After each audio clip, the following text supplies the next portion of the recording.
"Say hello to the sharks for me," Victoria whispered in my ear. Her voice had a sweetness that chilled my blood just before I felt her cold hand shove hard between my shoulder blades. I stumbled, felt the sea wind slice against my skin, then dropped straight into the black water of Chesapeake Bay.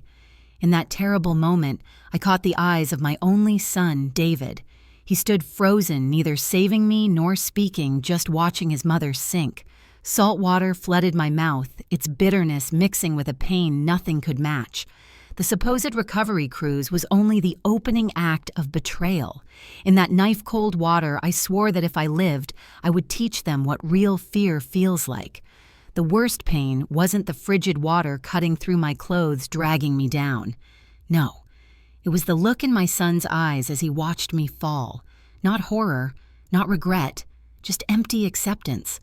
My David, my only child. The boy I had nursed through fevers, taught to read, encouraged through college. Now a stranger watching his mother die. I am Margaret Williams, and this is the story of how I died and was reborn to reclaim justice. Would you do the same if your family betrayed you? How far would you go to right? Such a terrible wrong. The morning before it happened, Maryland's sunshine spilled through my bedroom windows. I had just finished 6 weeks of recovery after hip replacement surgery. When David called, I took it as a good sign. "Mom, we want to take you out on the yacht today. Celebrate your recovery. Just the three of us like old times." His voice sounded warm. It had been a long time since he called me without asking for money or business advice. I said yes right away, partly because I missed him, partly because I craved feeling needed. I chose my favorite navy dress, the color Harold used to say, made my eyes brighter. I spritzed a little light perfume and tied on the silk scarf he left me before cancer took him 2 years ago. In the mirror, I saw an older woman, but still steady, still believing. I thought maybe, after Harold passed, David had finally changed. Maybe my son truly wanted to reconnect. I was that naive. I had spent 40 years as a high school principal before retiring. I built a reputation for seeing through teenage lies and schemes. Yet my own son fooled me completely. Perhaps we see what we want to see in those we love.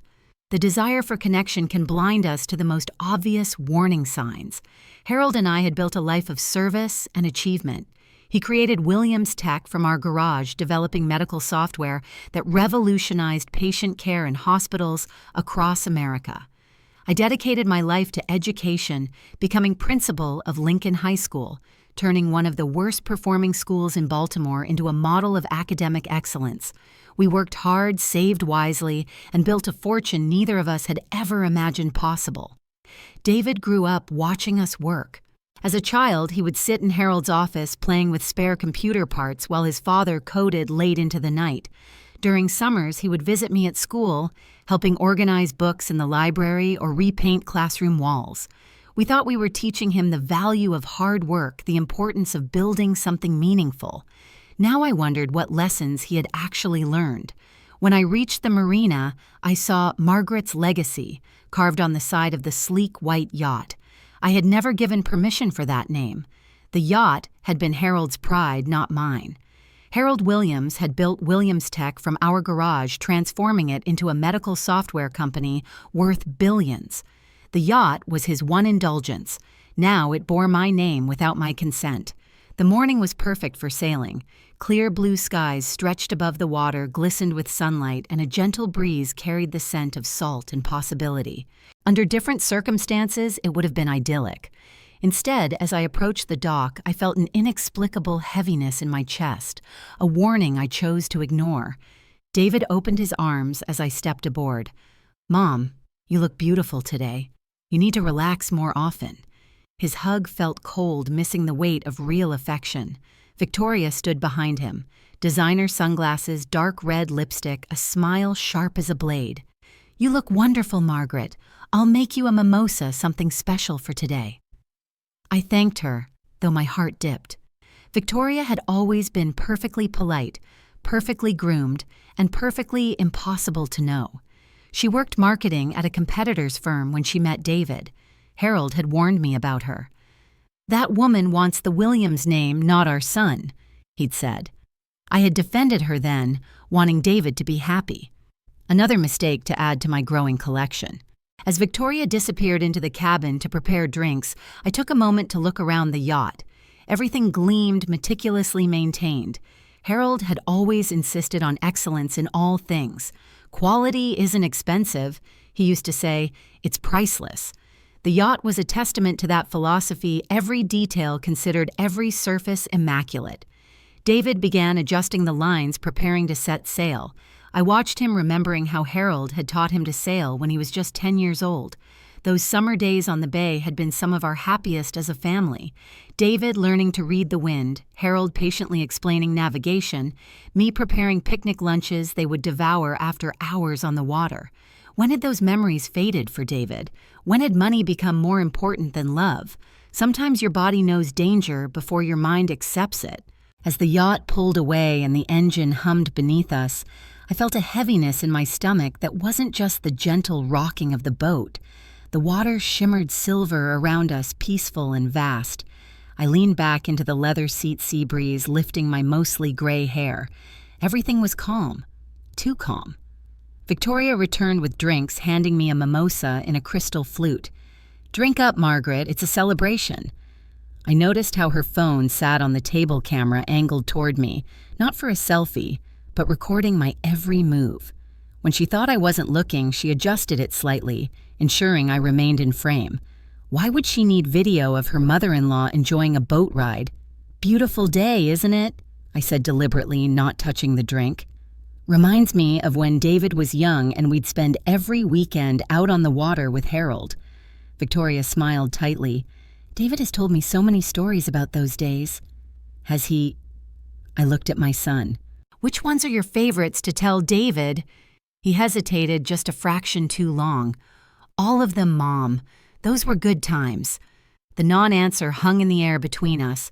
The David I raised would have immediately launched into the story about capsizing the small sailboat when he was 12, or the time we spotted a pod of dolphins off the eastern shore. This man before me was a stranger wearing my son's face. David began talking about financial matters, his voice too practiced. "Mom, we've been thinking about how to simplify everything. You shouldn't worry about assets at your age. The younger generation should handle management." Victoria nodded, pouring more champagne into my barely touched glass. "You don't need the hassle of paperwork and accounts, Margaret. Let us take care of everything." I kept my voice even. "I'm still clear enough to sign my own checks, Victoria." She smiled, eyes like needles. "Of course, Margaret. It's just sometimes people don't realize they're starting to forget the little things." A chill ran down my spine. I set my glass down carefully, watching her phone still recording. They were building a narrative. A story about an elderly woman with failing faculties. A woman who needed to be managed.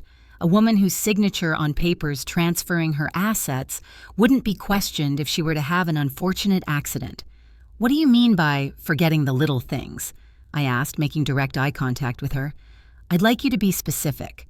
Victoria exchanged a quick glance with David. "Just general observations. You seemed confused about your medication schedule last month when I visited." "I wasn't confused," I said calmly. "I questioned why you were rearranging my pill bottles when my system has worked perfectly for years." David interjected, his tone forcefully casual. "Mom, no one's saying anything's wrong. We just want to help before anything becomes an issue." I looked at my son. This man I had carried inside my body, had nursed at my breast, had taught to tie his shoes and write his name. When had he learned to lie so smoothly? When had money become more valuable to him than his mother's life? Harold and I had spent decades building something valuable together. He had been the inventor, the dreamer. I had been the practical one, managing the finances, handling the business side, while also raising David and running my school. After Harold died, our attorney explained that he had left controlling interest of the company and most assets to me, with provisions for David to inherit when I passed. At the time, I thought Harold was being overly cautious about our son's business acumen. Now, on this boat, with the endless water surrounding us, I understood Harold's wisdom. Since Harold died, subtle changes had occurred around me. My longtime financial advisor stopped returning calls. My personal attorney, Clarice Nolan, once Harold's close friend, became mysteriously unavailable. Bank notifications started going to David instead of me. Small changes easily explained away. But together they formed a pattern I had been too trusting to see. I want to go back and, I said firmly, rising from my seat. I'm tired. David glanced at Victoria, then said flatly, "No, Mom, you need to hear us out." I looked straight at him. "You're scaring me." Victoria slid closer, voice honeyed but rehearsed. "We just want to be sure everything's in order. You know how messy legal stuff gets if anything happens." "What are you implying?" "Nothing at all, Margaret." She smiled. "Just that when the time comes, it's better if someone can sign for you." My hand trembled, but anger surged through me. I suddenly saw everything clearly. The mimosa likely drugged, the phone recording evidence of my confusion, the isolated location. They had been building a wall around me for months, cutting me off from anyone who might help. I searched David's eyes for a trace of the boy I'd raised, the child who once made me Mother's Day cards with glitter that got everywhere, the teenager who cried on my shoulder after his first heartbreak, the young man who stood proud at his college graduation. Nothing remained, only cold calculation. "I want to go ashore now," I repeated, moving toward the cabin. David's voice dropped cold as the water around us. "You're not going anywhere." Victoria came closer, and in that exact moment she whispered the line that shoved me to the edge of life and death. "Say hello to the sharks." The push wasn't hard, but it was enough to throw me off balance. A heartbeat later, I dropped off the deck. Water exploded around me, salt burning my eyes and mouth like needles. In that split moment before going under, I saw them on the deck, David faking panic, Victoria clutching her chest, putting on shock. Then they turned away. I kicked, but the dress and shoes dragged me down. My head spun hips, screaming in pain from the surgery, but survival instinct took over.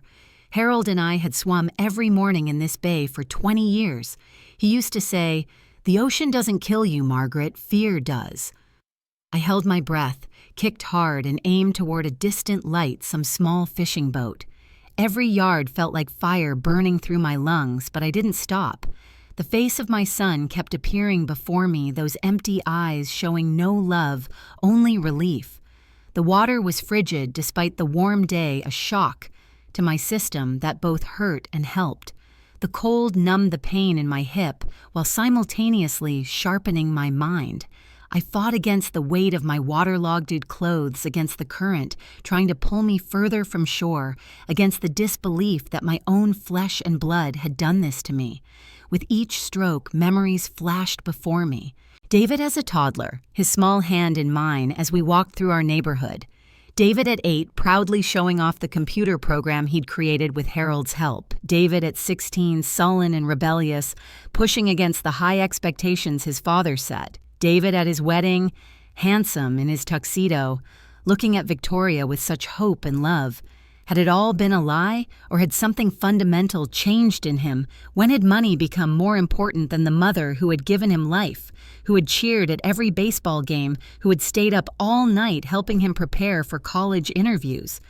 I broke the surface, coughing and gasping. "Help somebody!" My voice came out hoarse and weak against the vastness of the night sea. A flashlight swept my way from the distant boat.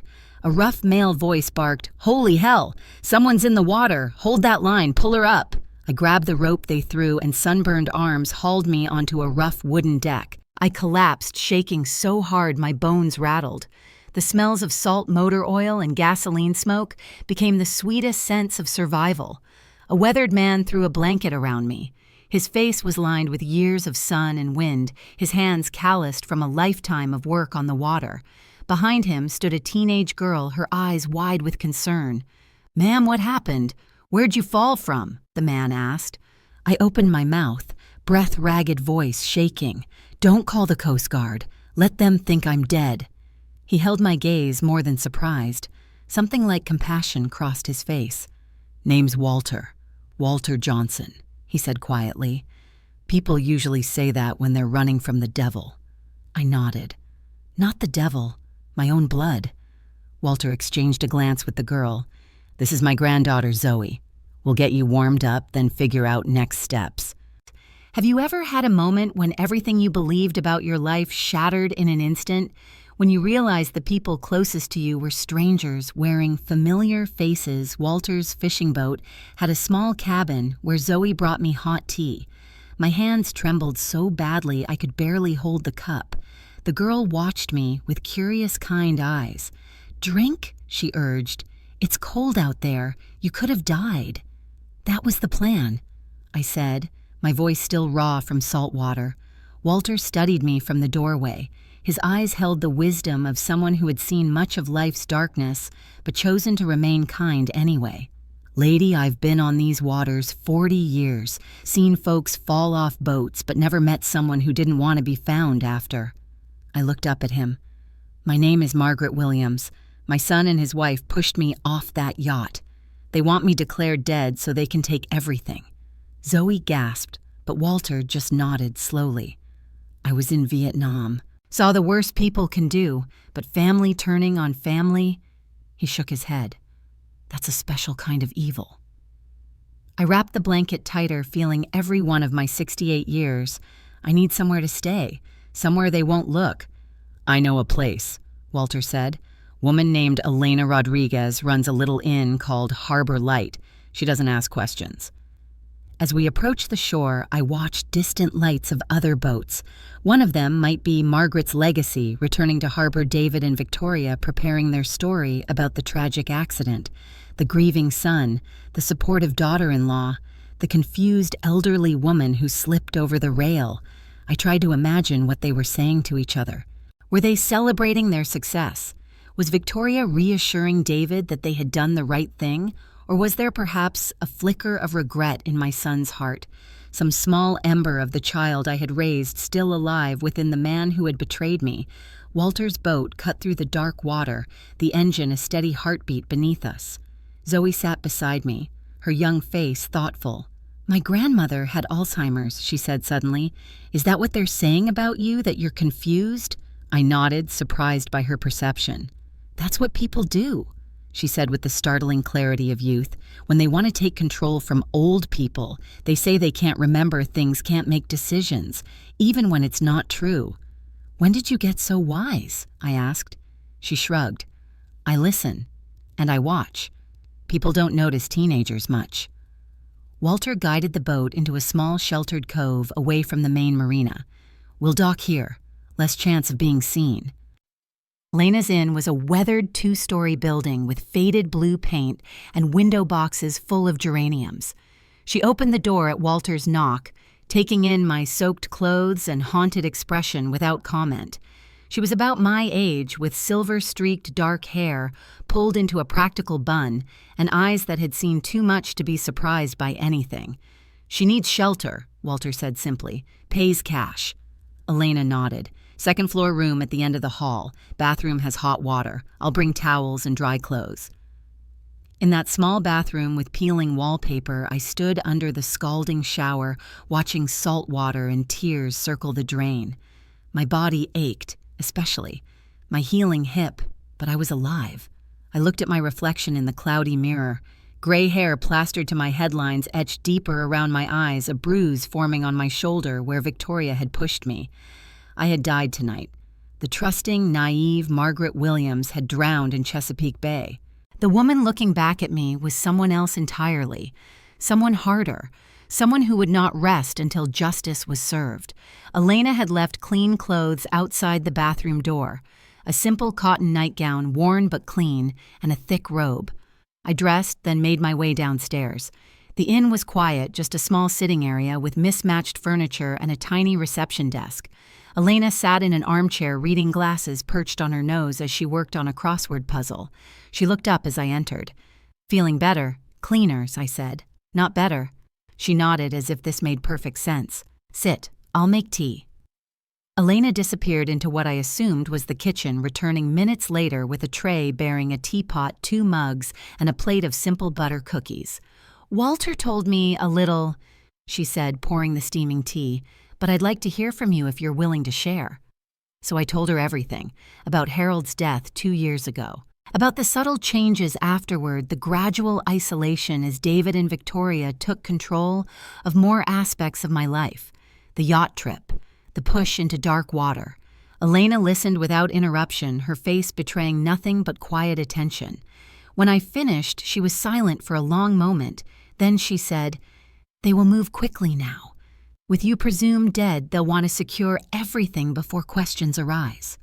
"What can I do?" I asked. "I have no proof. It would be my word against theirs, and they've already painted me as confused and forgetful." "First you rest," Elena said firmly. "Tomorrow we think. Tomorrow we plan." That night I lay in the narrow bed listening to the distant sound of waves against the shore. Sleep eluded me. Every time I closed my eyes, I saw David's face as I felt that blank acceptance of my death. I saw Victoria's perfectly manicured hand pushing me over the edge. I saw my life disappearing beneath dark water. How had I missed the signs? There had been so many looking back. The way Victoria always seemed to be documenting my bad days on her phone. The financial documents David had tried to get me to sign, claiming they were routine updates, but which I now suspected were transfers of authority.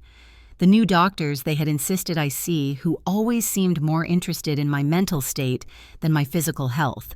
The next morning, I borrowed Elena's laptop and typed my name into the search engine. Headlines flooded the screen. Tech billionaire Margaret Williams missing after yacht accident. Family fears worst as search continues for widow of tech pioneer. Williams, tech shares fluctuate as company leadership uncertain. The most disturbing headline appeared in the local paper. Missing woman showed signs of cognitive decline, family reports. They had been planning this for months, building a narrative of an elderly woman losing her faculties, setting the stage so no one would question when I disappeared, and David took control of everything Harold and I had built. I kept scrolling, my stomach turning, when I found a photo from my birthday last year. I remembered that night clearly. I had been exhausted from organizing a charity event, had one glass of wine too many, and looked dazed when cameras flashed. The caption read, "Williams is believed to have been experiencing early-stage Alzheimer's, raising family concerns about competency." A complete fabrication. I had never been diagnosed with any cognitive impairment. My doctors had always remarked on my sharp mind. But who would question the grieving family of a woman who had vanished at sea? There was a statement from Victoria quoted in the Baltimore Sun. "My mother-in-law was the strongest woman I knew, but age catches up with all of us. We were trying to make her final years peaceful and dignified while respecting her independence. This tragic accident happened despite our best efforts to keep her safe. The perfect grieving daughter-in-law, the caring family trying to balance respect with protection. It was masterfully done. They hadn't just wanted my money, they wanted to erase me from the world as if I had never existed." Elena found me still at the computer, tears streaming down my face. "They're saying I was losing my mind," I whispered. "That I was confused, forgetful. It's all lies." Elena sat beside me, her hand warm on my shoulder. "Of course it's lies, but lies with a purpose. They needed to establish doubt about your competence before your accident. Makes the story neater." "How do I fight this?" I asked. "How do I prove I'm alive without putting myself in danger again?" "Carefully," Elena said. "Very carefully, and not alone." She studied me for a moment. "You need allies, people they won't expect, people they don't know about." 2 days later, the search was called off. The papers reported that the Coast Guard believed no one could have survived that long in the water. Victoria gave a tearful interview perfectly dressed in tasteful black, describing how I had seemed confused before my tragic accident. I sat in my room at Elena's newspaper, trembling in my hands. Below the headlines was a photo of David and Victoria holding hands, heads bowed, looking like two souls shattered by grief. They had nailed their roles. "I need to see it," I told Elena that morning. "The funeral. I need to witness it with my own eyes." Elena looked concerned, but nodded. "Sometimes to survive, you have to look straight at the people burying you." She lent me a wide-brimmed hat and sunglasses. Walter drove me to Oak Ridge Cemetery, where I stood beneath an oak tree far enough away that no one would recognize me. The day was overcast clouds hanging heavy with unspilled rain. About 30 people gathered around the open grave. In the center, David gripped Victoria's hand, his head lowered. Victoria dabbed at dry eyes with a pristine white handkerchief. The minister spoke about a great woman taken too soon by illness and accident. I stood watching my heartbeat steady and even. It's a strange thing to watch your own burial while you're still breathing. I studied each face in the crowd, noting who was present and who was absent. Harold's old friends from the early days of the company, a few former colleagues from my school, neighbors. But conspicuously missing were 3 key people: Richard Chen, my financial advisor, Diane Torres, the original trust attorney, and Michelle Green, the bank controller who approved all asset transfers. Too neat to be coincidence. These 3 would have been the ones to question the rapid transfer of assets after my death. Their absence told me they were either complicit or had been removed from the equation. As the ceremony concluded, David stepped forward to place a bouquet of white lilies on the empty casket. My breath caught. White lilies had been Harold's favorite. He had brought them to me on our first date on our wedding day on the day David was born. Using them now felt like a final desecration of our family's memories. Victoria placed her hand on David's back, a gesture that would appear comforting to observers. But from my position, I could see her fingers digging into his jacket, controlling, not consoling. Her head turned slightly, and for a moment I swore she looked directly at my hiding place. A small, sharp smile flickered across her face before she resumed her mask of grief. After everyone had gone, I moved closer, my steps quiet as a ghost. The new stone bore my name, Margaret E. Williams, 1957, 2025, beloved mother, educator, visionary. I read each word, then let out a small, bitter laugh. Beloved mother. They had chosen that line to convince everyone the family bond had been intact. No one would suspect a beloved mother had been murdered by her own son. I placed a single white rose on the wet soil, not for the deceased, but for myself, for the woman just reborn.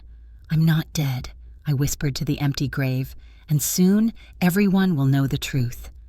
That evening, I shared everything with Elena. She listened without interruption, then said, "In this town, there's a name people mention when they want things done clean and fast. Alexis Morgan, an attorney who specializes in asset transfers, trusts, and expedited inheritance." The name landed like a puzzle piece snapping into place. I remembered seeing the initials AM at the end of several documents David had asked me to sign months ago. Documents I had refused, sensing something wrong. "I need help," I said. "Someone I can trust completely." Elena thought for a moment. "There's someone you should meet. Josephine Parker. Everyone calls her Jo, retired police detective. If anyone can help you navigate this, it's her." The next morning, Elena arranged for me to meet Josephine at a small coffee shop 2 towns over. I sat in the corner booth, hat pulled low, heart pounding, as the door opened and a tall black woman in her 70s entered. Her hair was silver-cropped close to her head, and she moved with the confidence of someone who had spent decades commanding respect. She scanned the room, eyes settling on me. For a moment she froze, then walked slowly to my table. "They said I was meeting an old friend," she said cautiously, "but you're supposed to be dead, Margaret Williams." "Reports of my death have been greatly exaggerated," I replied, removing my sunglasses. Josephine studied me, then slid into the booth. "I read about the accident. The whole town's talking about it." "It wasn't an accident. My son and his wife tried to kill me." I expected disbelief, but Josephine just nodded slowly. "I worked homicide for 30 years, honey. Half the murders I solved were family affairs. Question is, why are you telling me? Because I need someone who understands how to build a case. Someone who knows the law but isn't part of the system that failed me. Elena says you're that person." Josephine's eyes softened. "Margaret, we've never met, but I know who you are. You ran Lincoln High when my daughter attended. Changed her life with that college prep program. She's a doctor now." "Tanya Parker," I recalled. "Brilliant girl, always asking questions no one else thought to ask." "That's her. She's at Johns Hopkins now." Josephine leaned forward. "Tell me everything start to finish. Leave nothing out." For the next hour, I recounted every detail. The gradual isolation after Harold's death, the subtle changes in access to my accounts, the yacht trip, the push into dark water. Josephine listened intently, occasionally jotting notes in a small, leather-bound notebook. When I finished, Josephine was silent for a long moment. Then she reached across the table and took my hand. Her palm was warm, calloused from decades of work. "Maggie, I've seen a lot of evil in my time, but what your son and his wife did—" She shook her head. "This isn't just murder. This is calculated, premeditated. And they're not done." "What do you mean?" "If they went to this much trouble to get rid of you, they'll have a backup plan in case something went wrong. We need to find out what it is before they implement it." She pulled out her phone. "I'm calling my grandson Marcus, best private investigator in Maryland. Used to be FBI before he got tired of the politics." While Josephine made the call, I stared out the window at people passing by. Normal people living normal lives. People who trusted their families. People who didn't know how quickly everything could be taken away. Have you ever lost everything in an instant? Your home, your identity, your family. What would you do to get justice? With Josephine's help, we formulated a plan. First, we needed evidence of the conspiracy. That meant returning to the place I once called home. 3 nights later, I stood across the street from my house, the Grand Colonial, where Harold and I had lived for 40 years. Where we had raised David, hosted dinner parties, built a life. Now it glowed with warm light from within, but I was outside a stranger. "You sure about this?" Josephine asked, standing beside me. I nodded, clutching the old key David had never asked me to return. "They think I'm dead. They won't be expecting a ghost."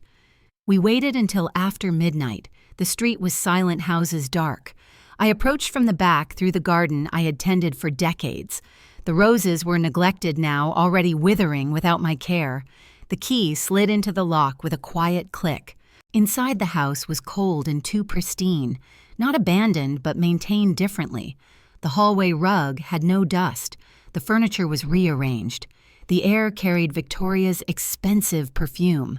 I moved like a shadow through the living room. The family photos had been changed. Our wedding portrait was gone, replaced by pictures of David and Victoria.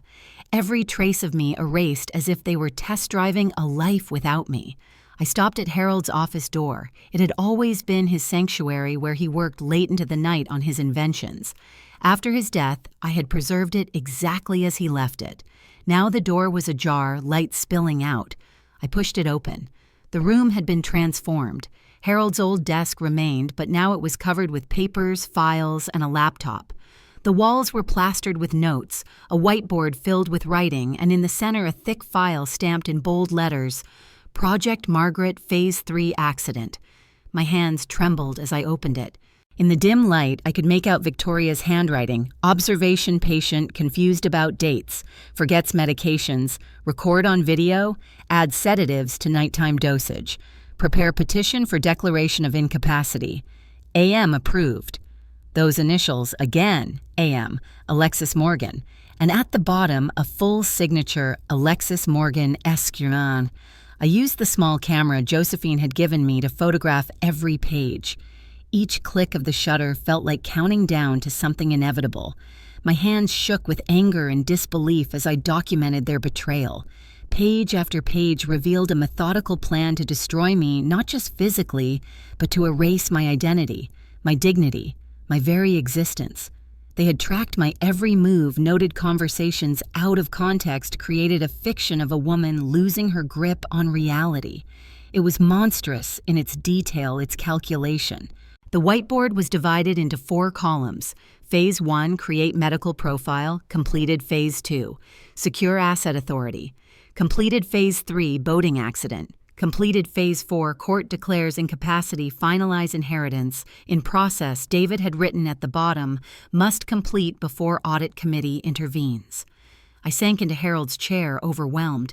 This wasn't just an impulsive act of greed. This was a calculated long-term plan to destroy me piece by piece, to take not just my money, but my dignity, my very existence. As I prepared to leave, a sound from upstairs froze me in place. A baby's cry, thin and insistent. A baby David and Victoria didn't have children. They had always said they were focused on careers, not family. The crying continued and I heard footsteps overhead, then Victoria's voice. "She's up again. When will she settle? It's been 3 weeks and she still isn't on a schedule." 3 weeks. I did the math. 3 weeks since my accident. Since I supposedly drowned. Cold flooded my veins. They weren't just taking assets. They had a child no one knew about. Why keep a baby secret unless there was something wrong about how they got it? I backed away from the office, heart pounding. I needed to get out before they discovered me, but the mystery of this child pulled at me. Who was this baby? Where had it come from? And why the secrecy around its existence? I moved silently toward the stairs, drawn by the soft crying. The sound came from the master bedroom, my old room where Harold and I had slept for decades. I crept up the stairs, careful to avoid the third step that always creaked. The door to the bedroom was partially open. Through the gap, I could see Victoria pacing a small bundle in her arms. The room had been completely redecorated, all traces of my life, with Harold erased. "Shh," Victoria was saying, not with tenderness, but with irritation. "You need to be quiet. We can't have the neighbors asking questions." The baby's cries subsided to whimpers. Victoria laid her in a bassinet near the window, then checked her phone. She texted something, waited for a response, then whispered to herself, "Good, she'll be here tomorrow." Who would be here? Another piece of the puzzle I couldn't yet see. I backed away from the door, then down the stairs, careful to make no sound. My mind raced with questions. A secret baby appearing exactly when I died. The timing couldn't be coincidence. Somehow this child was part of their plan. I slipped out through the back door, locking it behind me. The night air felt cleaner after the suffocating atmosphere of the house.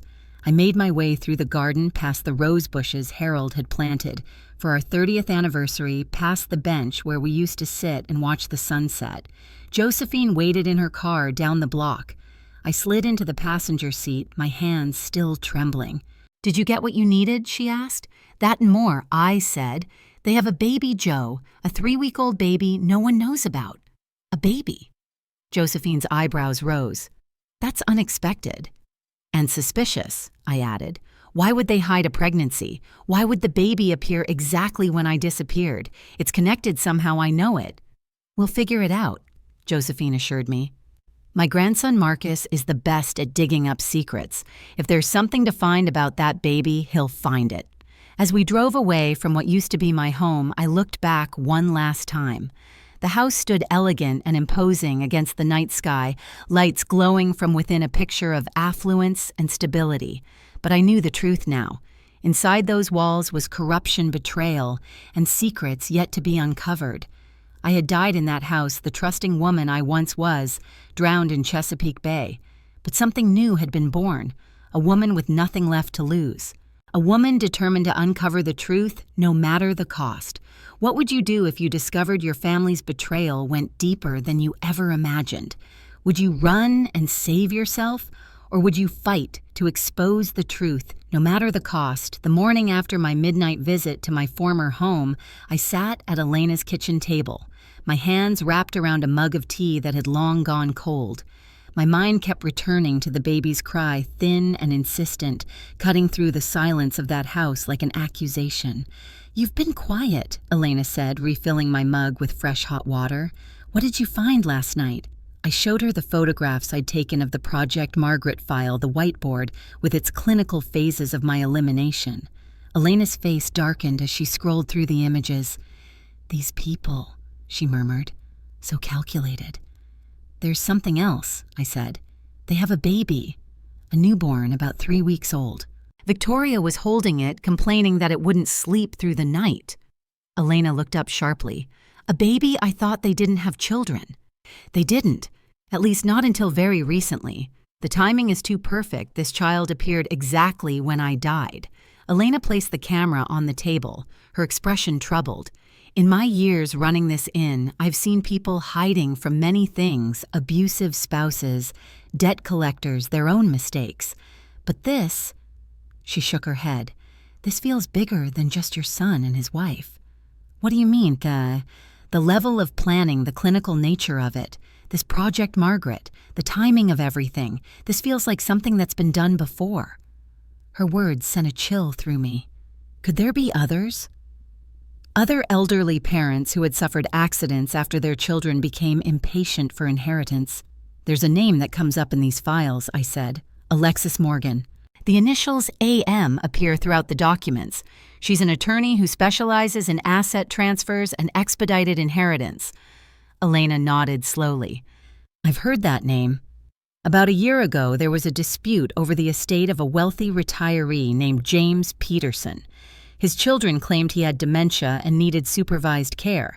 His second wife insisted he was fine. The court sided with the children. A month later, James died in a household accident. The attorney who handled the case was Alexis Morgan. My stomach tightened. This isn't just about me, is it? I don't think so, Elena said. I think you've stumbled into something much larger. Have you ever felt that moment when a personal tragedy suddenly reveals itself to be part of a much bigger pattern, when your private pain connects to something systemic and terrifying? That evening, Josephine brought her grandson Marcus to Elena's inn. Marcus Parker was tall like his grandmother with the same observant eyes. But where Jo carried herself with the blunt authority of a longtime cop, Marcus moved with the quiet precision of someone used to not being noticed. I've reviewed the photos you took, Marcus said without preamble. This is professional work. The documentation, the phases, the timeline, this isn't amateur hour. Can you help me prove what they've done? I asked. Marcus exchanged a look with his grandmother. It won't be easy. They've created a solid narrative about your mental decline. The courts already consider you legally dead. And based on what I'm seeing in these files, they have medical professionals willing to testify about your supposed cognitive impairment. But it's all lies, I insisted.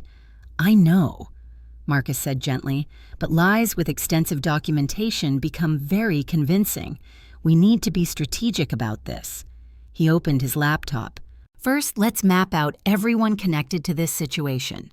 On a blank document, Marcus created a diagram. In the center, he put David and Victoria.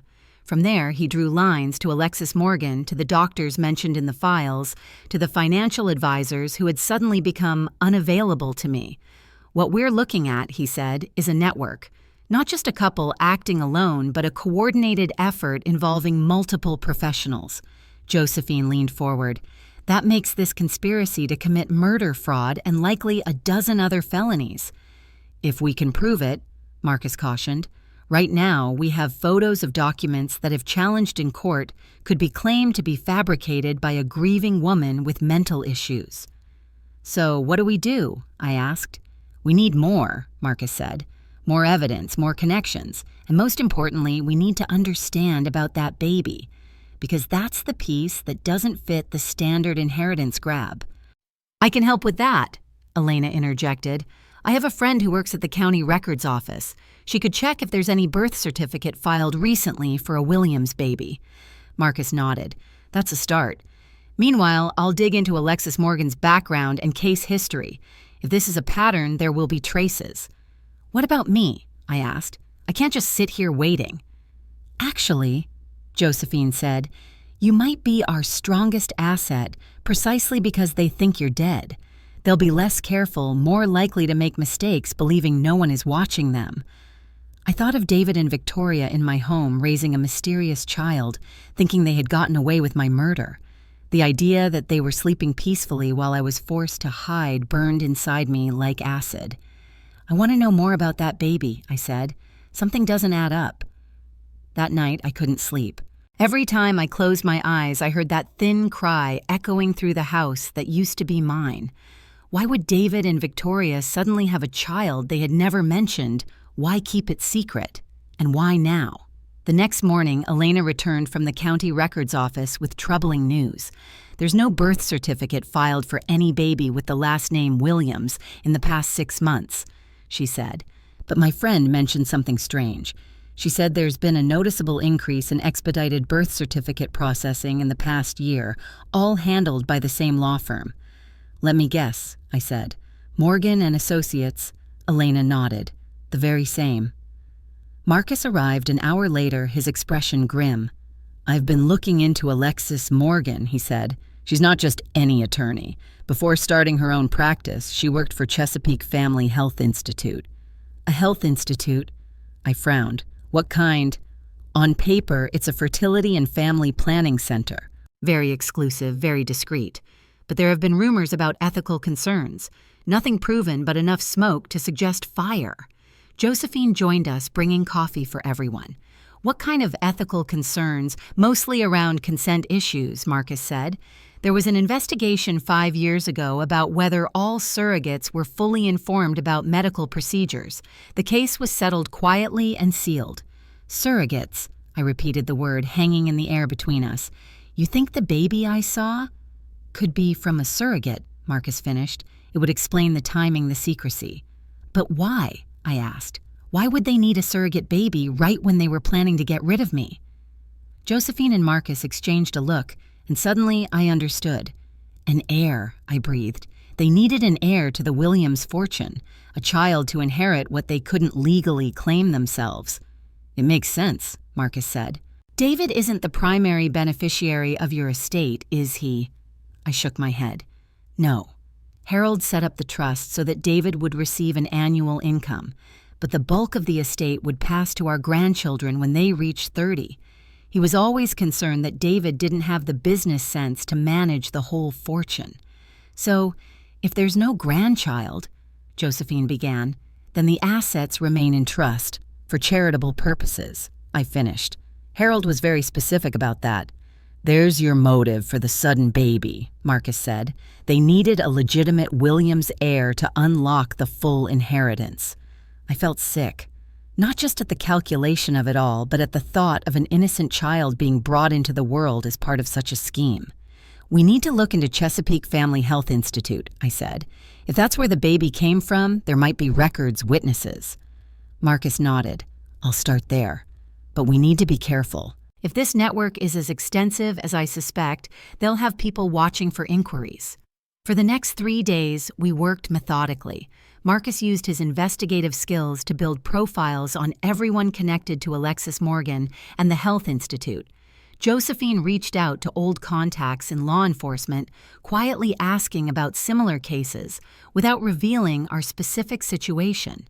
Elena kept watch for any unusual activity near the inn, and I waited, fighting against the helplessness threatening to overwhelm me. On the 4th day, Marcus returned with news that changed everything. I found something, he said, placing his laptop on the table. Security camera footage from Chesapeake Family Health Institute over the past year. He played a video showing a side entrance to a sleek, modern building. As we watched, David and Victoria appeared entering through a door marked Private Consultations. The timestamp showed it was 7 months ago. They visited the Institute multiple times, Marcus said, showing us more clips. Always through this entrance, always after regular hours. That doesn't prove anything about the baby, Josephine pointed out. No, but this might... Marcus said, pulling up another file. Financial records showing a transfer of $220,000 from an offshore account linked to Victoria to the Institute, marked as a special consultation fee. No detailed invoice, no explanation. That's an unusual amount for any medical procedure. It's payment for something they didn't want documented, I said. Exactly, Marcus agreed. And here's where it gets interesting. I tracked down a former nurse who worked at the Institute until about a month ago. She's willing to talk to us. Why would she risk that? Elena asked. Because she quit after something happened that disturbed her deeply. Something involving a patient named Jenny Lewis. The name meant nothing to me, but the way Marcus said, it made it clear this was significant. Who is Jenny Lewis? I asked. That's what we need to find out, Marcus said. The nurse Sarah Reynolds will meet us tomorrow morning. That night, I dreamed of babies crying, of dark water closing over my head, of David, as a small boy asking why his father was always disappointed in him. I woke gasping, the sheets tangled around me like seaweed, trying to drag me down. Would you be able to face the person who raised you with love only to discover they'd conspired to destroy you? What would you say to your own child who had chosen money over your life? The next morning, we met Sarah Reynolds at a small cafe near Salem Station. She was in her early 30s, hair tied back in a practical ponytail, eyes constantly scanning the room as if expecting trouble. "Thank you for meeting us," Marcus said. Sarah nodded tightly. "I shouldn't be here. If they find out I'm talking to you..." "Who are they?" Josephine asked. Chesapeake Family Health, Alexis Morgan, the whole network. Sarah's hands trembled slightly as she cupped her coffee mug. They make you sign NDAs that would bankrupt you if you breach them. Yet you're here, I observed. Sarah looked at me directly for the first time. Some things matter more than money or legal threats.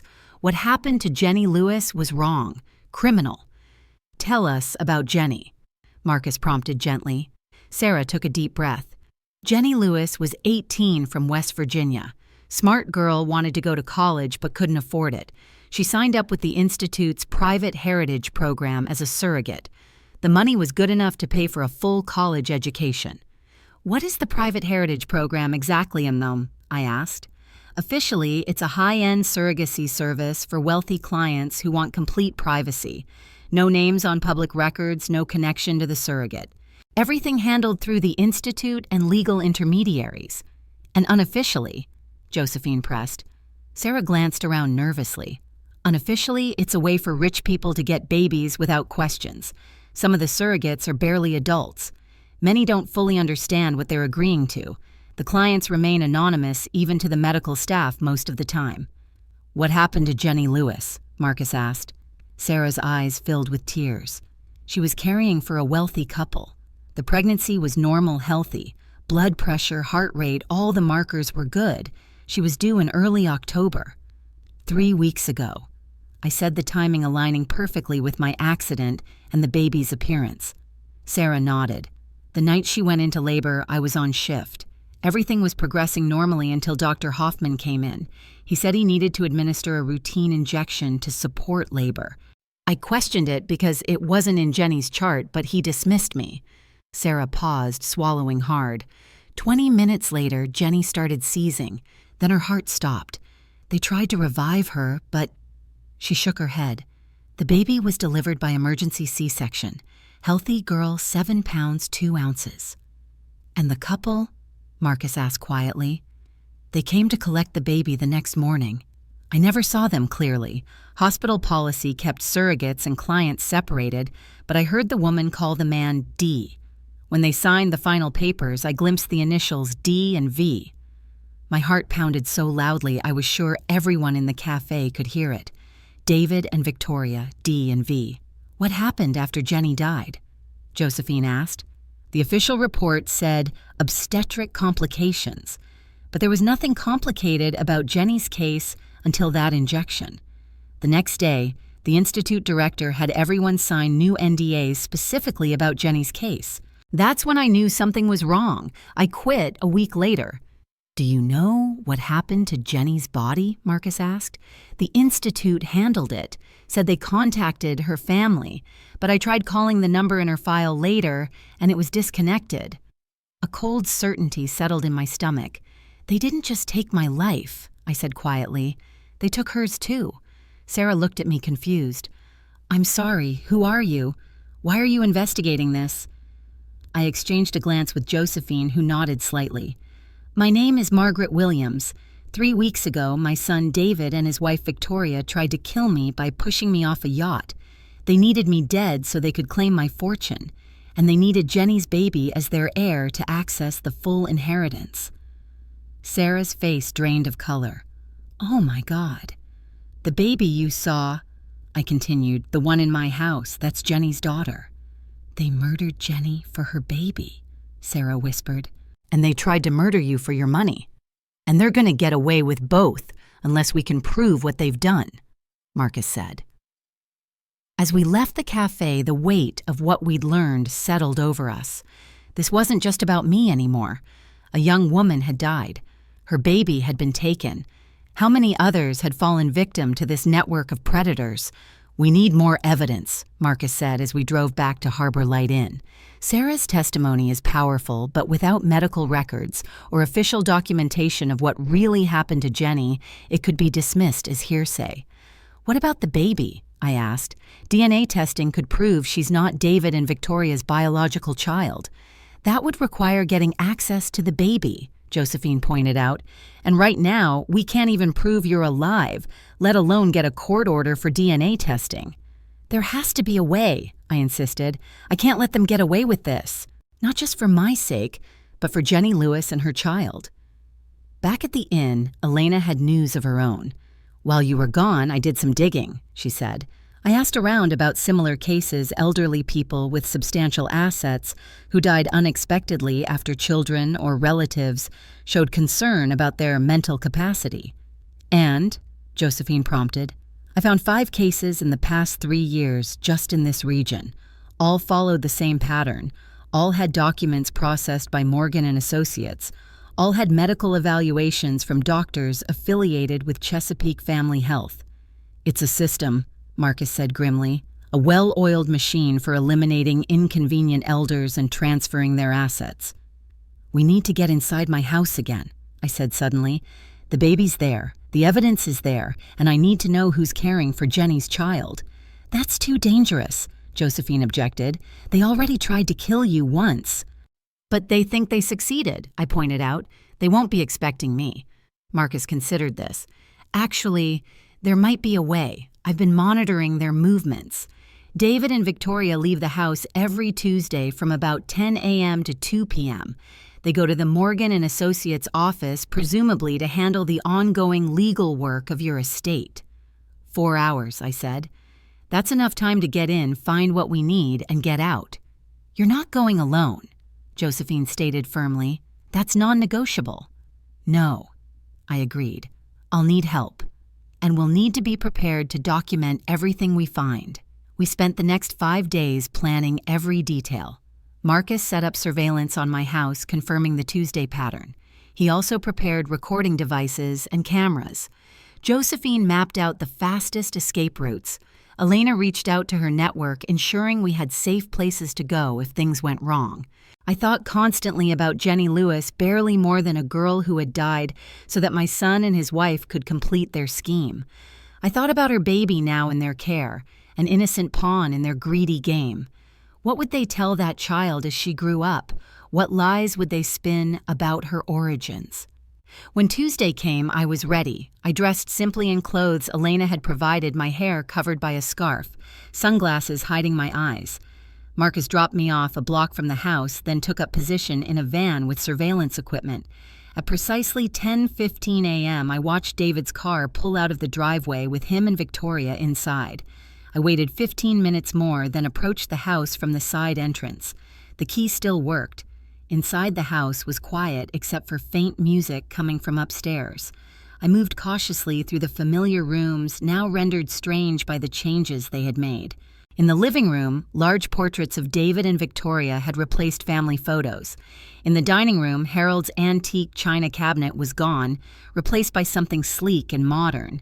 It was as if they were systematically erasing any trace of the life Harold and I had built. As I approached the stairs, I heard soft singing from above, a woman's voice, gentle and soothing. I climbed slowly, careful to avoid the creaky step, and followed the sound to the guest bedroom. The door was partially open. Inside, a young woman sat in a rocking chair holding the baby. She was perhaps 30, with blonde hair pulled back in a simple ponytail, her face kind but tired. I took a deep breath and pushed the door fully open. The woman looked up, startled. "I'm sorry, can I help you?" I removed my sunglasses. "I think perhaps I can help you. My name is Margaret Williams. I'm David's mother and the grandmother of the baby you're holding." Her eyes widened in shock, and she clutched the baby tighter. "That's impossible, you're dead. I attended your funeral." "As you can see, reports of my death were greatly exaggerated," I said, stepping into the room, "and I need to talk to you right now about that baby and where she came from." "I don't understand," the woman stammered. "Mr. and Mrs. Williams said you died in a boating accident." "They lied," I said simply. "They pushed me off that boat intending for me to drown, just like they lied about where this baby came from." The woman stared at me, her face pale. "Who are you really?" "I told you who I am. The question is, who are you, and what do you know about this child?" She hesitated. "My name is Megan Wilson. I'm a nursing student. I was hired as a night nurse for the baby 3 weeks ago." "What did they tell you about the baby's birth?" Megan's eyes darted nervously to the door. "That Mrs. Williams had a private birth for security reasons. That they didn't want the media knowing about the baby because of the family's prominence. And you believed that, despite never seeing Victoria pregnant, Megan faltered. I needed the job. The pay is very good and it's helping me through nursing school. I didn't think it was my place to question. I softened my approach, seeing the genuine confusion in her eyes. Megan, I'm not here to cause trouble for you, but that baby you're holding isn't David and Victoria's biological child. Her mother was a young woman named Jenny Lewis. She died giving birth 3 weeks ago under suspicious circumstances. No, Megan whispered. That can't be true. From my pocket, I took the photograph that Sarah had given us showing Jenny Lewis in her hospital bed, smiling tiredly at the camera, her pregnant belly prominent. This is Jenny, I said, holding out the photo. She was 18 years old. She wanted to go to college. She agreed to be a surrogate, but something went wrong during the delivery. She died, and David and Victoria took her baby. Megan looked at the photo, then at the baby in her arms. I could see her professional assessment, the baby's features, compared to the young woman in the picture. Oh my God, she breathed. What are they going to do with her? Use her as an heir to claim my fortune, I said. That's why they needed me dead and needed a baby with William's blood to access the full inheritance. Megan's arms tightened protectively around the baby. What are you going to do? First, I need your help. I need you to document everything you see and hear in this house. Everything David and Victoria say about the baby, about me, about their plans.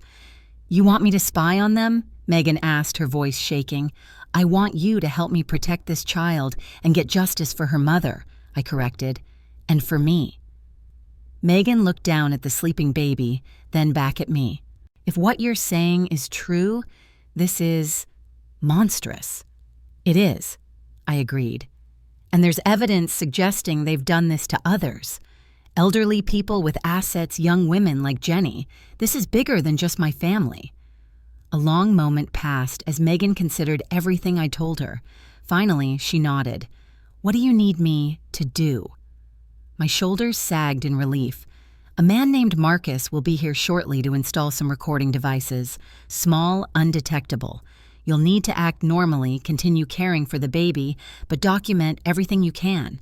Times they leave people who visit conversations about finances or legal matters. I can do that, Megan said. For her. She looked down at the baby. What's her real name? They call her Rebecca, but I don't know what name Jenny would have chosen, I admitted, but I think we should honor both of them. Perhaps Hope Jenny. Hope for the future Jenny, for the mother she'll never know. Megan's eyes filled with tears. Hope Jenny, it's beautiful. The sound of a car door closing outside made us both freeze. Is someone expected? I asked urgently. Megan shook her head. No, they're supposed to be gone until 2. I need to go, I said, moving toward the door. Marcus will contact you. Be careful, Megan. These people are dangerous. Wait, Megan called softly. Take this. She handed me a small USB drive from her pocket. I keep a daily log of everything about the baby feedings, sleep patterns, medications. I was doing it for my nursing practicum, but there might be something useful there. I took the drive, touched by her immediate willingness to help. Thank you. I slipped out of the room and down the back stairs, exiting through the kitchen, just as I heard the front door open. Outside, I moved quickly through the garden to the street where Marcus waited in his van. We have a problem, he said as I climbed in. That's not David and Victoria who just arrived. It's someone else, someone I recognize from my research. He showed me the surveillance camera feed on his laptop. A woman in an expensive suit was entering my house, her face partially visible. That's Alexis Morgan, Marcus said grimly, the attorney at the center of all this, and she's here outside of their regular meeting time. Something's happening. Back at Harbor Light Inn, we reviewed the footage Marcus had captured and the USB drive Megan had given me. The log was meticulous, noting every aspect of the baby's care, but what caught our attention were Megan's observations about phone calls and visitors, all carefully documented with times and descriptions. Look at this, Josephine said, pointing to an entry from 3 days ago. Victoria received a call that upset her. She mentioned someone named Jason Reed coming from New York. Jason Reed, Marcus repeated, typing the name into his laptop. Let me check. Yes, here he is. Jason Reed is what you might call a cleaner in certain wealthy circles. He handles post-event problems for financial elites, makes messy situations disappear. Why would they need someone like that now? Elena asked. They think Margaret is dead. The baby is established in their home. What mess is left to clean up? A cold realization dawned on me.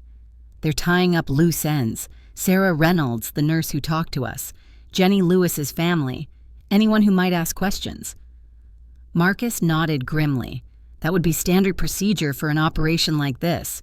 Eliminate all connections, all witnesses. We need to warn Sarah, I said urgently. Already on it. Marcus assured me, typing rapidly on his phone. I'm having her moved to a safe location tonight. What about Jenny's family? Josephine asked. Do they even know she's dead? According to Sarah, the Institute claimed they notified the family, but given everything else they've lied about... Marcus trailed off. We need to find them, chum, I decided. Jenny's parents deserve to know the truth about their daughter and about their granddaughter. I'll start searching, Marcus promised. But we need to be careful. If Morgan and this Reed character are actively cleaning house, we're all in danger. That evening, as wind from the bay rattled the windows of Harbor Light Inn, I sat at the small desk in my room, writing by hand a letter I wasn't sure I would ever send. Dear Alexis Morgan, I began, the woman you thought dead is still alive, and she has read every report of Project Margaret. I suggest you review the file of patient Jenny Lewis before the court receives a copy from me. I am not seeking justice only for myself, but for that girl and for her child, Hope Jenny. See you on the side of justice. I folded the letter, slid it into a white envelope, and sealed it with wax Elena had provided. It was old-fashioned dramatic, perhaps, but I wanted Morgan to feel the weight of physical evidence, to know that somewhere out there a ghost was watching. Are you sure about this? Josephine asked when I showed her the letter. Revealing that you're alive removes your greatest advantage. Sometimes the most powerful move is letting your opponent know you're still in the game, I replied. Besides, they'll discover the truth soon enough. Better on our terms than theirs. Marcus agreed to place the letter on Morgan's desk next Monday morning, when her office would be empty for their weekly staff meeting. A small act of psychological warfare against a woman who had helped orchestrate my murder.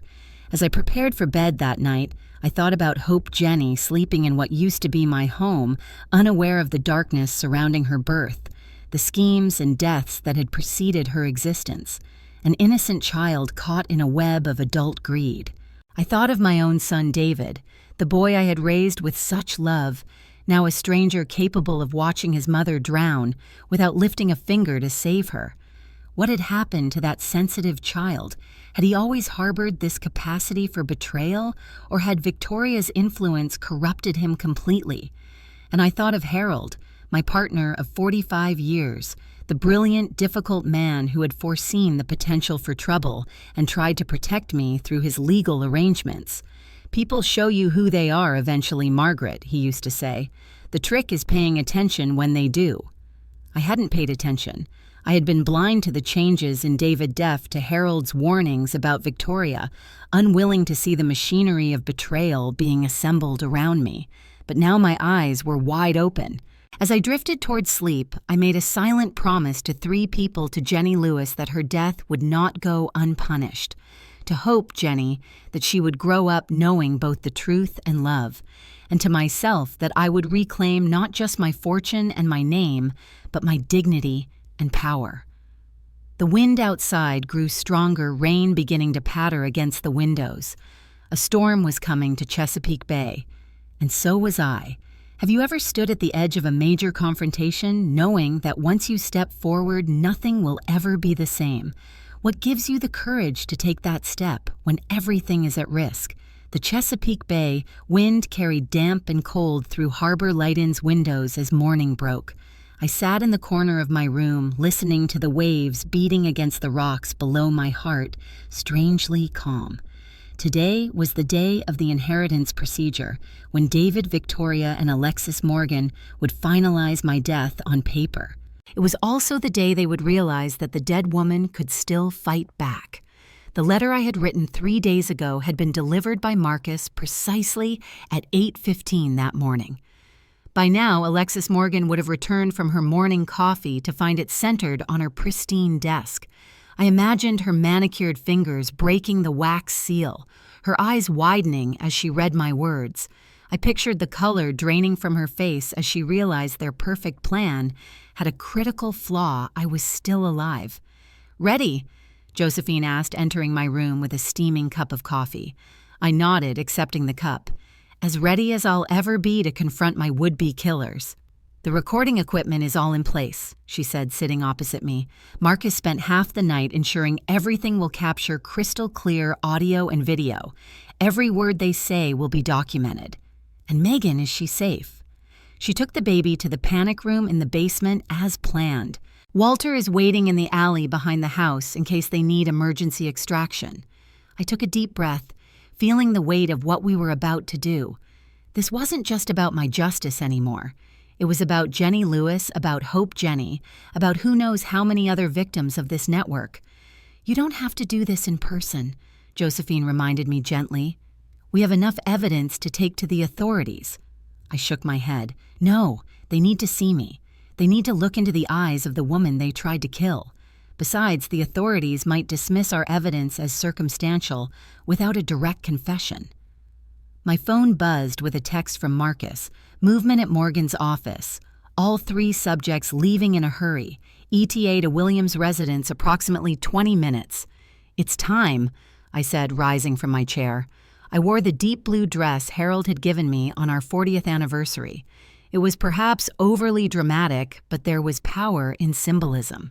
This dress represented everything they had tried to take from me: my marriage, my memories, my very identity. Marcus picked us up in his unmarked car, his expression tense. "The recording devices are active," he confirmed. "Elena will monitor the audio feed from here. I'll be parked across the street with surveillance equipment. Joe will be in position by the garden entrance." The drive to my former home felt surreal. Streets I had traveled for decades now seemed foreign, as if belonging to another lifetime. In a way, they did. The Margaret Williams who had last walked these paths no longer existed. As we approached the house, I saw David's luxury sedan and Morgan's sleek black car already parked in the driveway. My heart rate accelerated, but my resolve remained firm. "Remember," Marcus said as he parked a block away, "if at any point you feel threatened, use the code word lighthouse, and we'll intervene immediately." I nodded, then stepped out into the cool morning air.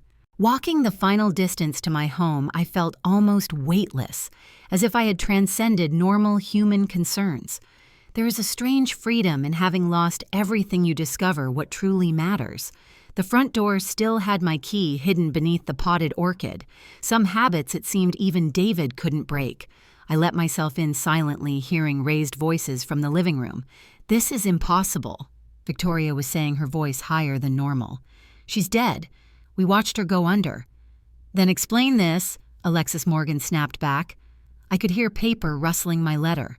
"Someone knows everything. Someone who claims to be Margaret Williams." "It has to be a trick," David insisted. "Someone trying to extort us. Maybe that fisherman saw something that night." I chose that moment to enter. Standing in the doorway of what had once been my living room, I watched as 3 heads snapped toward me in perfect synchronicity. Victoria's mouth fell open in a silent scream. David stumbled backward, nearly falling over an end table. Alexis Morgan, whom I recognized from photos Marcus had shown me, clutched her designer briefcase like a shield. "Hello," I said calmly. "I believe you were discussing me." The silence that followed was absolute. Time seemed suspended as they stared at me, the ghost they had tried to drown, now flesh and blood before them. Victoria recovered first. "Oh my God," she gasped. "How? You're dead. We saw you." "Saw me what, Victoria?" I asked, stepping fully into the room. "Struggling in the water after you pushed me, disappearing beneath the waves while my own son watched and did nothing." David had gone ghostly pale. "Mom," he whispered the word barely audible. "Don't call me that," I said coldly. "You forfeited the right to call me mother when you chose to watch me die." Alexis Morgan's legal training was evident in how quickly she tried to regain control of the situation. "Mrs. Williams," she said, her voice steady despite her obvious shock. This is quite a surprise. We were led to believe you had suffered a tragic accident. Accident. I laughed without humor. Is that what we're calling attempted murder now? How convenient. I moved to Harold's old armchair and sat down, arranging my dress carefully. The blue fabric pooled around me, a reminder of better times, of the man who had loved me honestly. If this is some cruel joke, Alexis began. No joke, Ms. Morgan. I cut her off. Just reality. And the cruel thing is the plans you wrote. I pointed to her briefcase. Inside is the Project Margaret file, isn't it? I've read it all. The fabricated mental decline, the fake medical reports, the carefully planned accident. Oh, and let's not forget the death of Jenny Lewis to provide you with a convenient heir. At the mention of Jenny Lewis, all three faces showed different variations of shock. Victoria's eyes widened in panic, David looked confused and frightened, and Alexis, most tellingly, went completely still. I don't know what you're talking about, Alexis said carefully. No. Then perhaps I should refresh your memory. I reached into my purse and removed a folder of my own.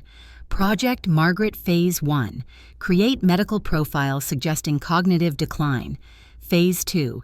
Secure asset authority. Phase 3. Boating accident. And Phase 4, which you were about to complete today, court declares incapacity, posthumously finalizing inheritance. I laid out photocopies of the documents I had taken from Harold's office. Your handwriting is distinctive, Ms. Morgan, as are your initials on every approval. David turned to Alexis, panic evident in his eyes. What is she talking about? What files? Keats? She's confused, Alexis said smoothly.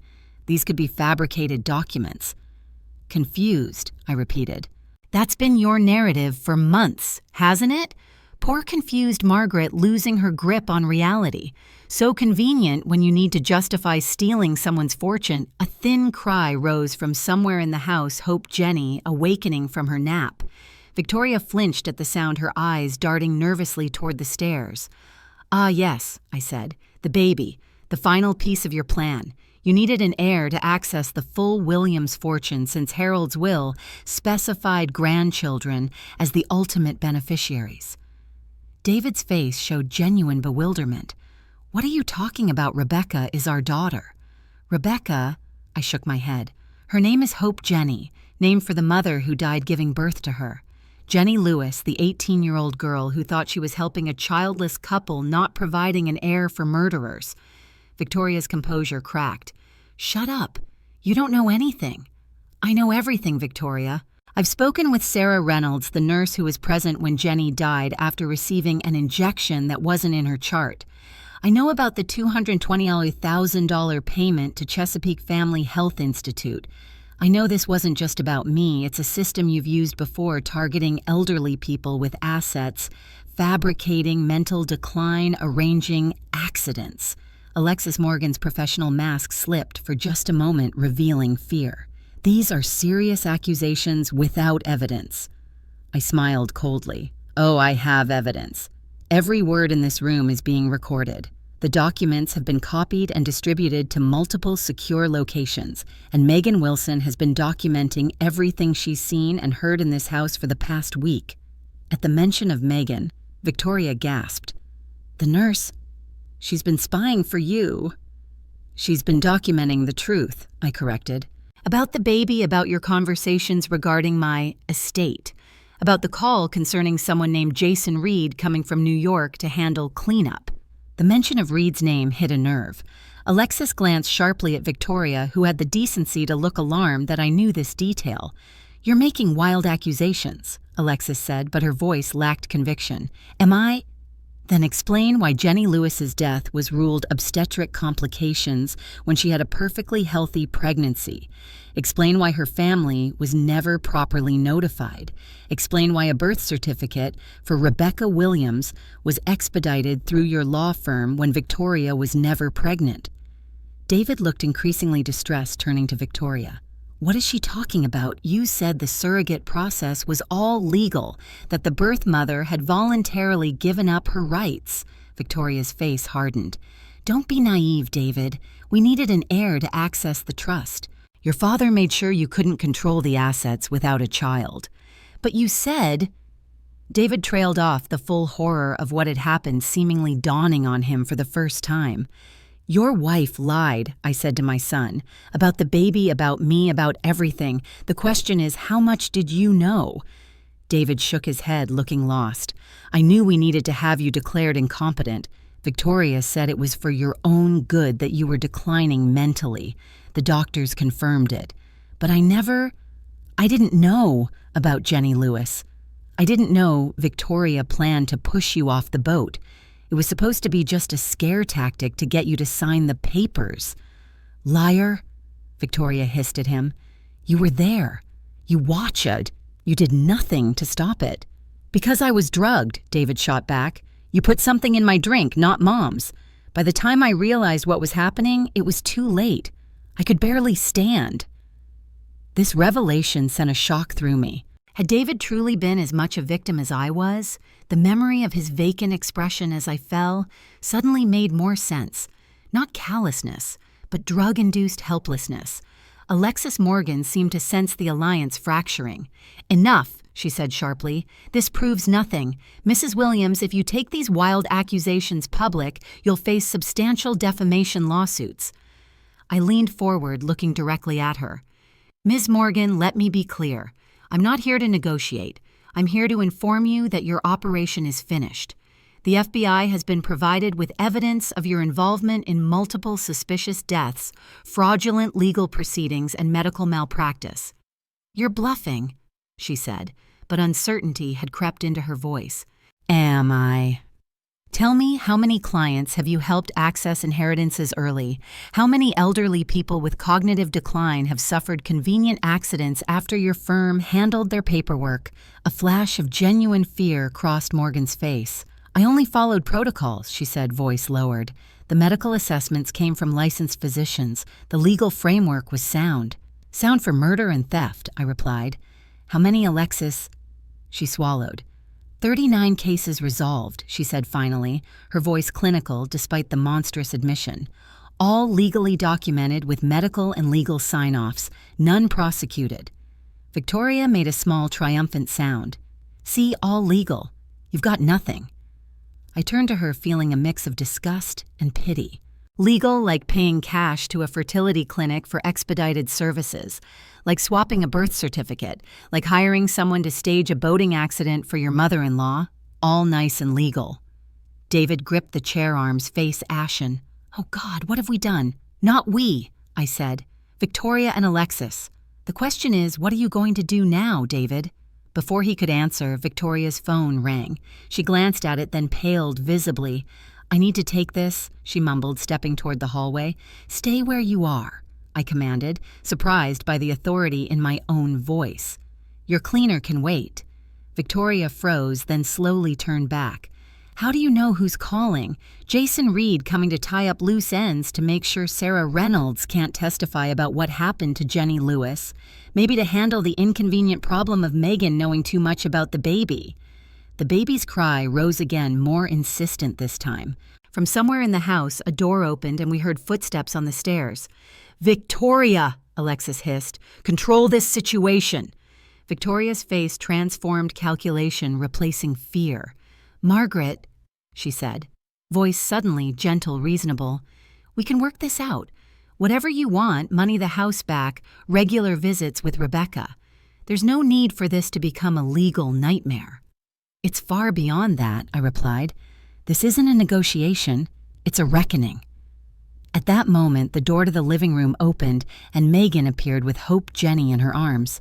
The baby had stopped crying, her tiny face flushed from tears, but now calm in Megan's capable hands. "Margaret," Megan said, her voice steady despite the tension in the room. "I heard everything. I've been recording too." She held up her phone.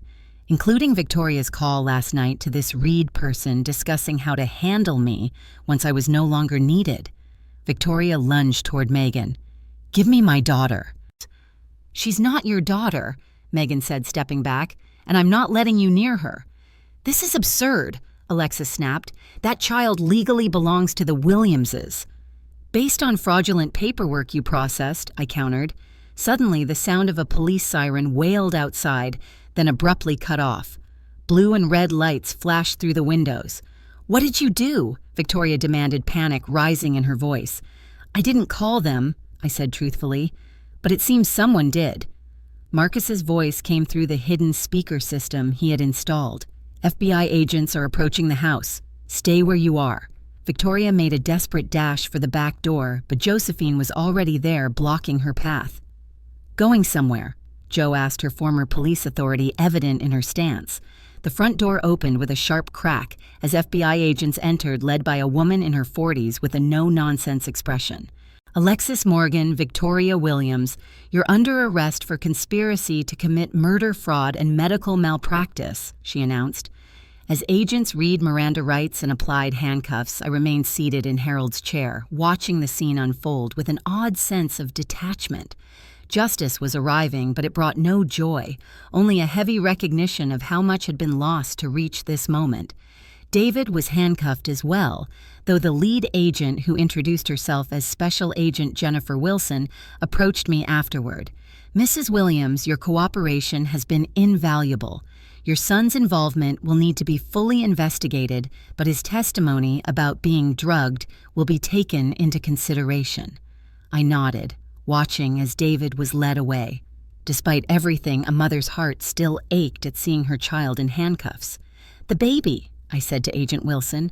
"Her name is Hope Jenny. Her mother was Jenny Lewis, an 18-year-old surrogate who died during childbirth under suspicious circumstances. She has family grandparents who don't even know she exists." Agent Wilson nodded. "We'll locate them. In the meantime, the child will need emergency placement." "I can take her," I said without hesitation. "I'm her legal grandmother regardless of how she came to be born, and I promised her mother, a girl I never met, that her daughter would know the truth and be loved." As the agents escorted Victoria and Alexis out, Victoria turned back to me, her face twisted with hatred. "You think you've won. You've ruined everything. We could have had it all." I looked at her calmly. "That was always your mistake, Victoria. Thinking that all meant money and power. It doesn't. It never did." In the following weeks, life reorganized itself with dizzying speed. The FBI investigation expanded rapidly, uncovering a network far larger than even I had suspected. 23 cases across 3 states of elderly people with substantial assets who had died under questionable circumstances after being evaluated by doctors connected to Chesapeake Family Health Institute. All had legal work processed through Morgan and Associates. The most heartbreaking discovery was Jenny Lewis's parents. Marcus located them in a small town in West Virginia. They had been told their daughter had died in a car accident while away at college. They had never known she was pregnant, never known they had a granddaughter. I met them at a small cafe midway between our homes. Mary and John Lewis were simple, honest people. Hard-working and deeply religious, they had raised Jenny with love and values. The pain in their eyes when I told them the truth about their daughter's death was almost unbearable. "She wanted to surprise us," Mary said through tears. "She was going to use the surrogate money to pay for college, then come home and tell us she'd gotten a scholarship. Always trying to make us proud without worrying us." I placed photos of Hope Jenny on the table. "She has Jenny's eyes," I said softly, "and her chin." John Lewis studied the photos, his weathered hands trembling slightly. "Our grandbaby," he whispered. "We didn't even know." "I'd like you to be part of her life," I said. "Jenny should have raised her, but since she can't, I think she would want all of us, her parents and her baby's grandmother, to do it together." The Lewis family became an unexpected blessing in the midst of tragedy. We arranged a shared custody agreement with Hope Jenny, spending time in both homes. She would grow up knowing both sides of her heritage, the simple, loving home Jenny had come from, and the complicated Williams legacy she had inherited. The trial began 3 months later. Victoria maintained her innocence despite overwhelming evidence, but the jury saw through her performance. She was sentenced to 25 years for attempted murder, fraud, and conspiracy. Alexis Morgan received 30 years without parole. The extent of her operation shocked even seasoned prosecutors. She had been orchestrating similar schemes for over a decade, targeting wealthy elderly individuals and facilitating their convenient deaths for a percentage of the inheritance. Two doctors from Chesapeake Family Health received 15-year sentences for their roles in falsifying medical reports, and in Jenny's case, administering the injection that killed her. David's case was more complex. While he had been present for my attempted murder, evidence supported his claim that he had been drugged. Combined with his full cooperation with prosecutors and testimony against Victoria and Morgan, he received 5 years of supervised release. I visited him at the rehabilitation center where he was receiving treatment for depression and substance abuse issues that had apparently been part of his life for years, hidden beneath a veneer of success. "I don't deserve forgiveness, Mom," he said during one visit, unable to meet my eyes. "Perhaps not." I agreed. But forgiveness isn't about deserving. It's a choice. And I choose not to let hatred destroy whatever love remains. "I was weak," he admitted, afraid I'd never measure up to Dad's expectations.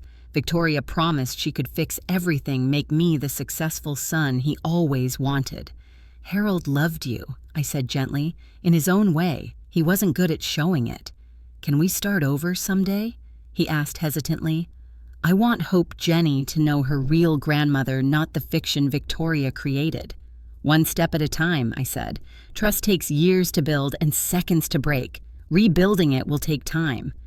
1 year after my death, I stood on the cliffs overlooking Chesapeake Bay, Hope Jenny bundled against the autumn wind in my arms. Behind me, Mary and John Lewis waited by the car, giving me a moment alone with my thoughts and their granddaughter. The water stretched out endlessly, sunlight dancing across its surface. The same water that had nearly claimed my life now looked peaceful, beautiful even. It struck me as a fitting metaphor for life itself, capable of both destruction and renewal, depending on how you approached it. "Your mother was brave," I whispered to Hope Jenny, who watched me with serious eyes so like Jenny's. "And wherever she is, I know she's proud that you're growing up surrounded by love." The baby reached up her tiny hand, grasping my finger with surprising strength.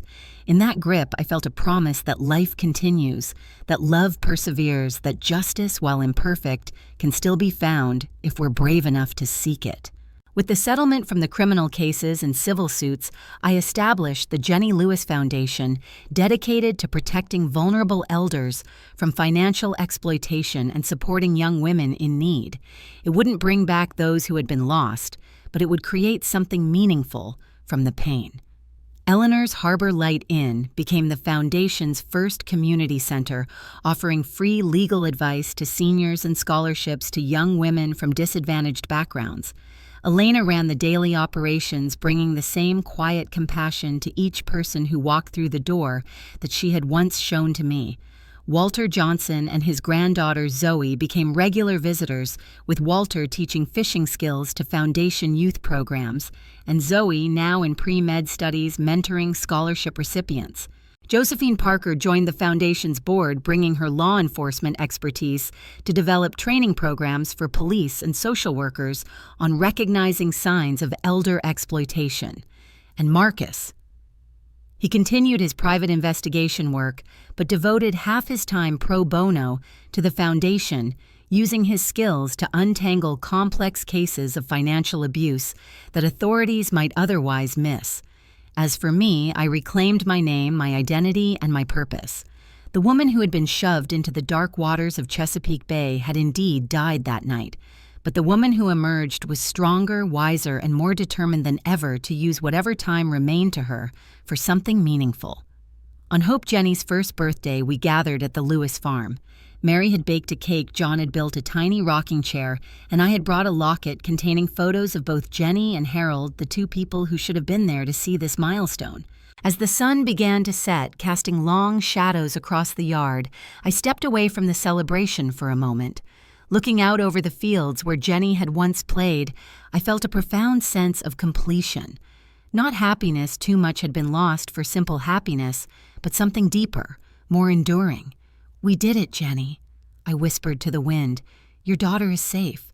She knows who you were. She will always know she was born from love, even if that love was taken advantage of. And the people who hurt you will never hurt anyone else." I thought about the journey that had brought me here from the privileged life I had once led to the cold waters of betrayal, to this moment of quiet triumph. I thought about the countless others who had fallen victim to Morgan's network, whose stories would now be heard and honored. And I thought about the lesson I would make sure Hope Jenny grew up understanding that age is not weakness, that women are not disposable, that justice, while sometimes slow, is worth fighting for with every breath you have. The sound of laughter drew me back to the gathering.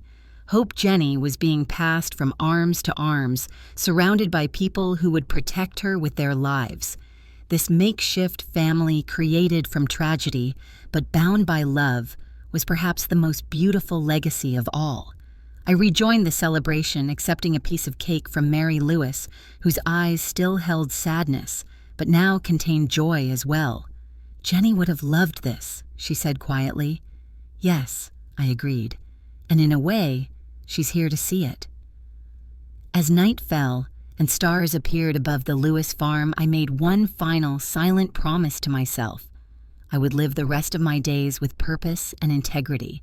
I would not waste a single moment on bitterness or regret. I would ensure that Harold's legacy and Jenny's memory were honored through Hope Jenny's life.